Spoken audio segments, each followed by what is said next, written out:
Empty? Louis Vuitton? The brand synonymous with packed stores, wait lists, and that undeniable aura of, if you have to ask, you can't afford it. But wait, this is not clickbait, and certainly not a joke. You would have to watch the video to the end to get the full gist. Like you were probably shocked when you saw the headlines popping up over the last few days. Louis Vuitton stores empty. It is often followed by something about Chinese manufacturers speaking out. The first reaction? Skepticism. Louis Vuitton? Empty stores? It sounded counterintuitive to everything we associate with that ubiquitous monogram and the velvet rope exclusivity. But beyond the initial shock value, this story, whether entirely accurate in its dramatic claims of empty stores or merely a significant disruption, highlights something fundamental about our interconnected world and the often invisible gears that keep the global economy turning. It will pull you down a rabbit hole of thinking about where things come from and who holds the power. How it all started. Let's kick things off with how this all began. The China-United States trade war. An economic conflict between China and the United States has been ongoing since January 2018, when U.S. President Donald Trump began imposing tariffs and other trade barriers on China to force it to make changes to what the U.S. has said are long-standing unfair trade practices and intellectual property theft. The first Trump administration stated that these practices may contribute to the U.S.-China trade deficit, and that the Chinese government requires the transfer of American technology to China.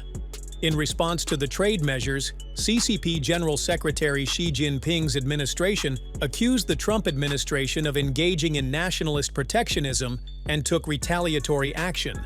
Following the trade war's escalation through 2019, the two sides reached a tense Phase 1 agreement in January 2020.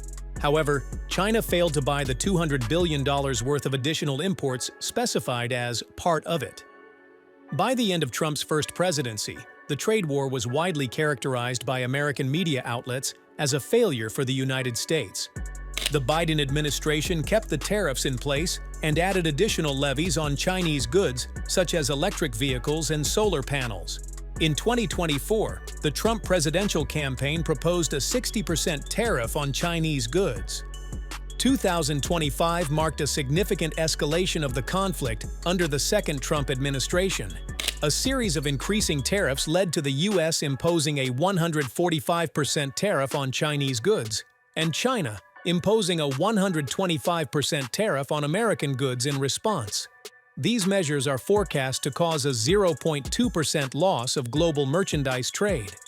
Despite this, both countries have excluded certain items from their tariff lists and continue to try and find a resolution to the trade war. In supporting tariffs as president, he said that China was costing the American economy hundreds of billions of dollars a year because of unfair trade practices. After imposing tariffs, he denied entering into a trade war, saying the trade war was lost many years ago by the foolish or incompetent people who represented the U.S. He said that the U.S. has a trade deficit of $500 billion a year, with intellectual property, IP, theft, costing an additional $300 billion. In August 2017, Robert Lighthizer investigated China's alleged unfair trade practices. According to the administration, the Chinese government's reforms have been minimal and have not been fair and reciprocal.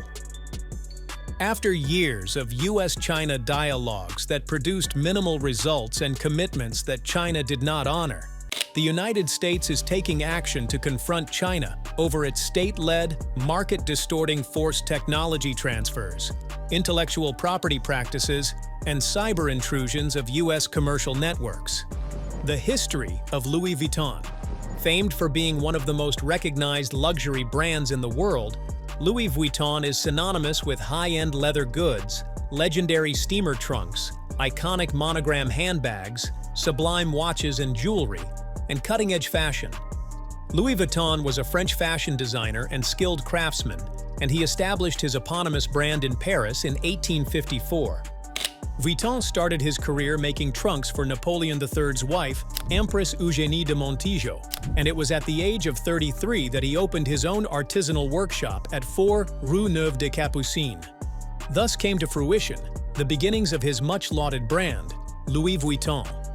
The early years of Louis Vuitton began in an age when steam, boat, and horse-drawn carriage were the main methods of travel.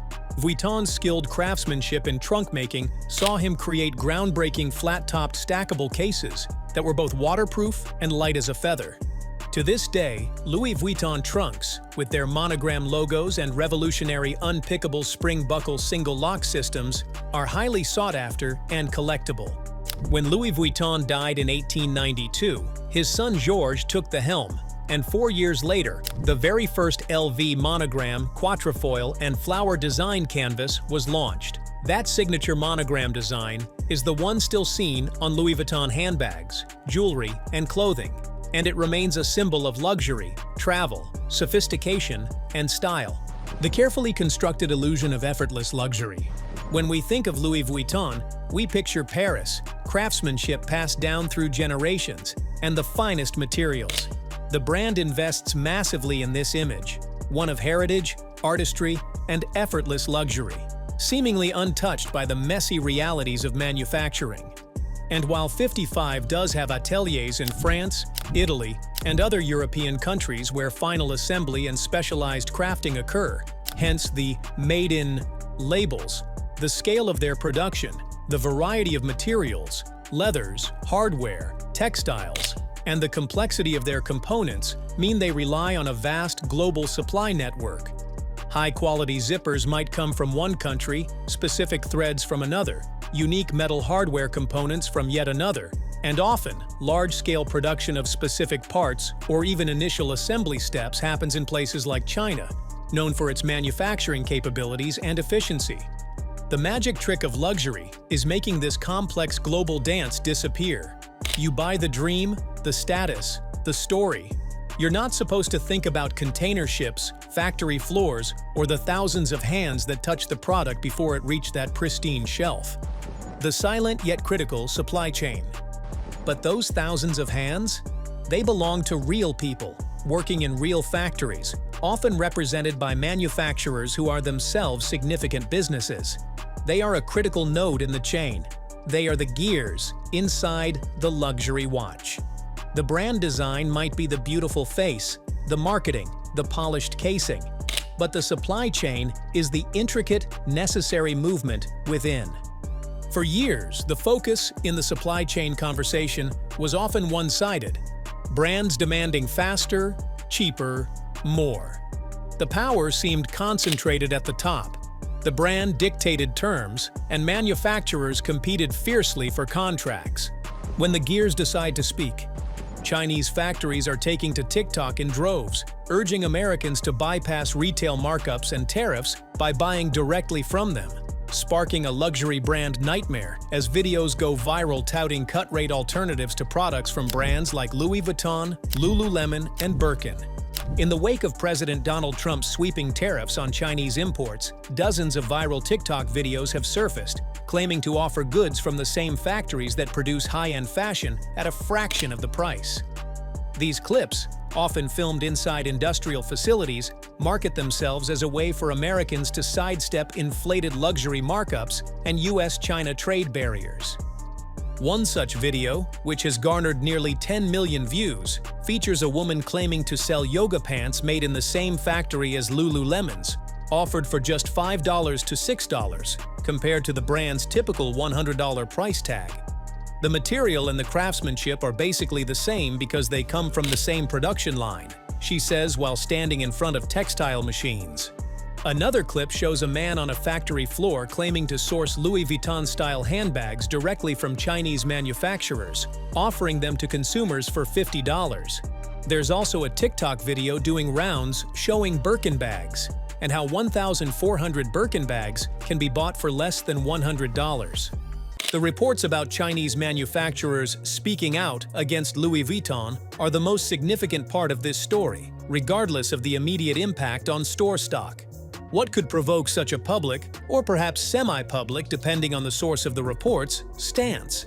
It could be anything from serious labor disputes, disagreements over pricing or contract terms, intellectual property clashes, or even potentially pressure related to geopolitical tensions. We don't have confirmed details of the manufacturer's specific grievances, but the act of speaking out itself represents a fascinating potential shift. It suggests that these crucial players in the supply chain are recognizing their leverage. In a world grappling with post-pandemic supply disruptions, where reliable manufacturing partners are gold dust, perhaps some feel emboldened to use their position to demand changes, highlight issues, or simply voice their concerns in a way they might not have attempted before. It's the supply chain finding its voice and realizing it can shout loud enough to potentially impact the polished facade of the brand it serves. The ripple effect. Empty shelves or reputational dent? Could this truly lead to empty Louis Vuitton stores? Logically, yes, it could. Direct supply interruption. If key manufacturers genuinely halted production or shipping, the flow of goods would stop. Given the lead times in luxury production, the impact might not be immediate, but it would certainly be felt in stores eventually. Logistical nightmare.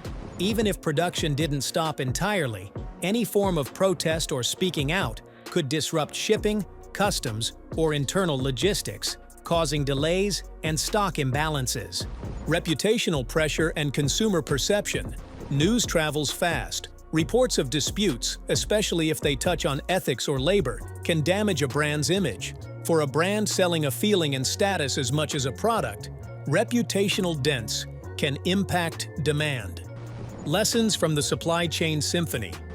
This Louis Vuitton story, even if it's just a dramatic episode, serves as a potent parable for several realities in our globalized world. The power of the nodes. Value and power aren't just concentrated at the brand HQ. Critical points in the supply chain hold significant leverage. Ignoring their concerns is risky. Transparency isn't just a buzzword. Events like this underscore the importance of understanding and respecting every link in the chain. Opacity creates vulnerability. Ethical considerations are intertwined with business. Issues like labor practices aren't just CSR talking points. They can become material risks that impact operations and reputation. We are all connected. The decisions and conditions in factories thousands of miles away can, in a surprisingly direct way, influence what is available on shelves in London, Paris, or New York.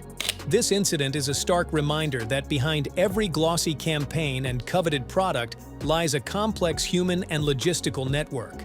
And sometimes, the most powerful statements come not from the front office, but from the factory floor. It should make us pause and think about the origins of so many things we own. How about you? Does knowing more about supply chains change how you view your favorite brands, luxury or otherwise? Let's discuss in the comments. Thank you for watching. See you in the next video.